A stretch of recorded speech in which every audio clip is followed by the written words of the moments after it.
ជំរាបសួរបងប្អូនក្នុងសេចក្តីស្រឡាញ់បងចាស់ថ្ងៃនេះយើងនឹងសិក្សាអំពីវេយ្យាករណ៍ចាពីសព្វនាមបរិស័ទចាអញ្ចឹងមុននឹងចូលទៅដល់ឧទាហរណ៍យើងត្រូវដឹងពីបញ្ញត្តិឬក៏និយមន័យរបស់វាជាមុនសិនអញ្ចឹងសូមអានពីអ្នកគ្រូសព្វនាមបរិស័ទជាពាក្យសម្រាប់បង្ហាញបុគ្គលចូលរួមអាស្រ័យតេតើគ្នានិងសម្រាប់ជំនួសនាមឬកន្សំនាមអ្នកគ្រូអានម្ដងទៀតសព្វនាមបរិស័ទជាពាក្យសម្រាប់បង្ហាញបុគ្គលចូលរួមអាស្រ័យតេតើគ្នានិងសម្រាប់ជំនួសនាមឬកន្សំនាមសព្វនាមបរិស័ទមាន3មានបរិស័ទទី1បរិស័ទទី2និងបរិស័ទទី3សម្រាប់បរិស័ទទី1មានពាក្យខ្ញុំអញខ្ញុំបានពួកយើងទី3មានថាមានតទៀតចាអញ្ចឹងសម្រាប់បង្ហាញចាអ្នកដែលនេះនិយាយចូលដល់បរិស័ទទី2មានពាក្យឯងលោកអ្នកចាមានចុច3មានថាមានតទៀតចាអញ្ចឹងសម្រាប់បរិស័ទទី2នេះសម្រាប់អ្នកដែរចាគេនិយាយទៅកាន់ចាយើងចូលដល់បរិបទទី3បរិបទទី3ក៏មានពាក្យវាគេគាត់ពួកវាចុច3ចាមានតទៀតចាអញ្ចឹងសម្រាប់បរិបទទី3នេះគឺសម្រាប់អ្នកដែលគេលើកមកនេះនិយាយចាឥឡូវយើងចូលដល់ឧទាហរណ៍របស់យើងចាអ្នកគ្រូលើក4ឧទាហរណ៍ដើម្បីមកពន្យល់បងប្អូនចាទាំងអស់គ្នាយើងមើលឧទាហរណ៍ទី1គេឲ្យយើងចាឧទាហរណ៍ទាំង4នេះគេឲ្យយើងបំពេញល្បះដោយយកពាក្យចាសព្វនាមបរិស័ទទៅបងពេញចាអញ្ចឹងយើង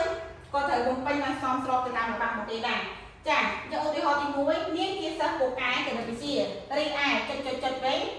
ជាសិស្សពូកែភាសាខ្មែរចាតើកន្លែងនេះចាកន្លែងនេះយើងបំពេញពីអីដើម្បីសមស្របទៅតាមល្បះរបស់យើងចាយើងបំពេញពីខ្ញុំចាគឺចូលមកដល់ឧទាហរណ៍ទី2ចុចតែងជួយពន្យល់មេរៀនគ្នាទៅវិញទៅមកចាកន្លែងនេះតើយើងយកសព្វនាមបរិស័ទអីដើម្បីទៅបំពេញចាគឺយើងយកពាក្យពួកយើងចាទីអ្នកមកបំពេញពាក្យពួកយើង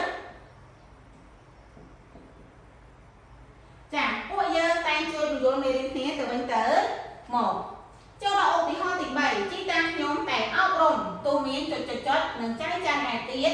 ព្រោះចុចចង់ឲ្យខ្លាំងស្នុះល្អតើយើងបំពេញពីអីចាចឹងជីតាខ្ញុំតែអប់រំចាកន្លែងនេះយើងត្រូវបំពេញពីចាខ្ញុំចាខ្ញុំនិងចែកឯទៀត